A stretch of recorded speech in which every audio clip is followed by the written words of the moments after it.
Two sitcom veterans, Lisa Kudrow and Ray Romano, head up an all-star cast in a new Netflix show from the creator of Netflix's Dead to Me, Liz Feldman. Let's talk about No Good Deed.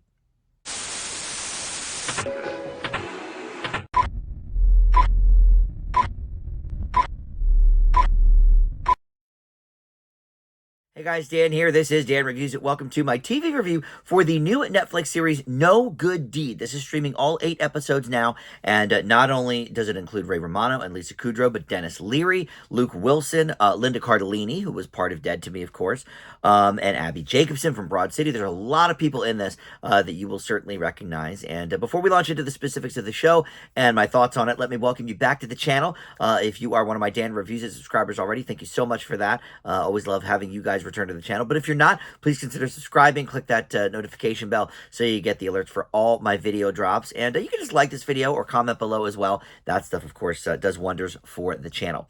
All right, so look, Dead to Me, Liz Feldman's other Netflix show, is probably one of the best shows, in the last 5 years or so.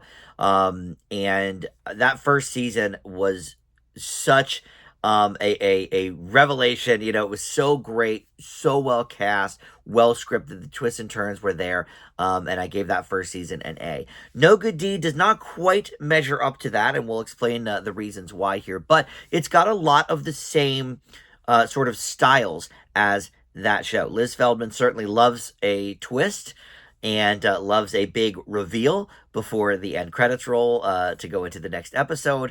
And she loves, secrets and all of this. And so all of those sort of things from Dead to Me have been ported over to this new show, No Good Deed. The essential premise here is 3 families vying to buy the same house, which they all think will solve all of their problems. And then for the sellers of the house, the Morgan family, which is Lisa Kudrow and Ray Romano, and then Denis Leary plays Romano's brother. The Morgan family hopes that selling their house will solve all of their problems and sort of reinvigorate a crumbling marriage and some of the horrors that they have faced in recent years, which you'll find out as the show continues. But I did watch all 8 episodes of this. Sometimes I just watch the first 2 or 3 episodes to get kind of an idea. But this is one of these shows where I think you really kind of need to see it through before you give it that full grade, because there's so many twists and turns. Just basing it off 2 or 3 episodes isn't really, gonna make much of a difference. You need to experience the whole thing. And I felt the same with Dead to Me.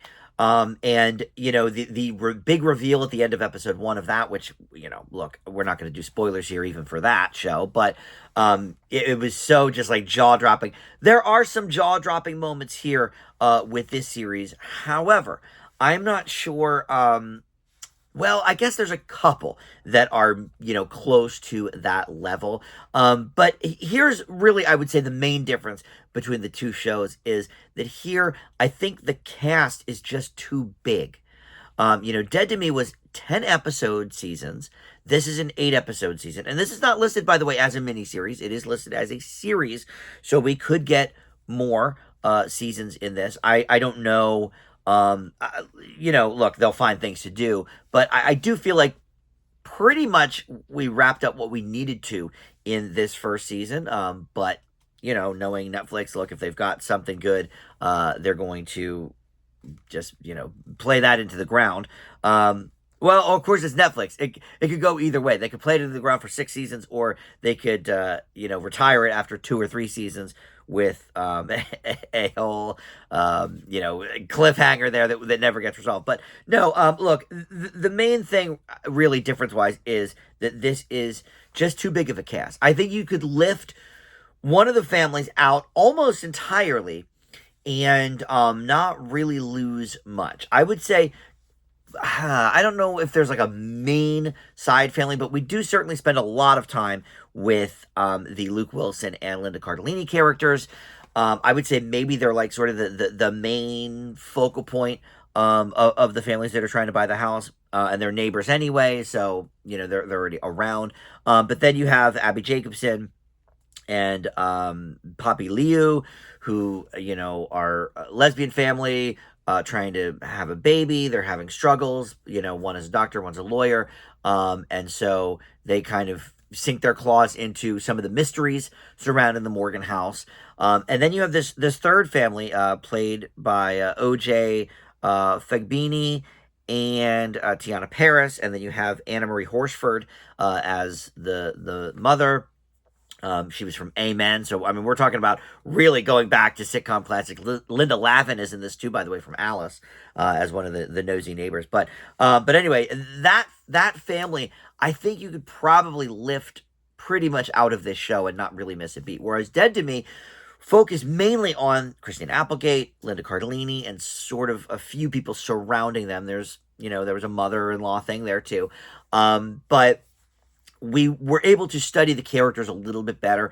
Not that these characters are necessarily one note, but I don't think we get to spend as much time with them as we need to really sink our teeth into who they are, and how they connect. So I think, yeah, maybe lifting one of the families out entirely would have helped. Maybe giving it 10 episodes instead of 8 would have helped. I don't know. As it stands, though, it is definitely a very, bingeable show. It's very, very intricate with its, sort of weaving of the different things going on.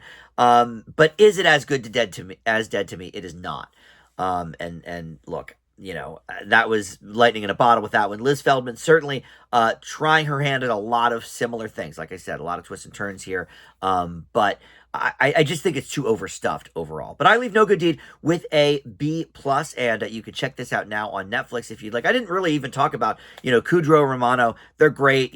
We've seen them in so many other things other than their famous sitcoms, and they're always, solid. They play off each other very well here. So I'll throw that in too, as a tip to them. But thank you so much for watching Darren Reviews It, and I'll see you next time.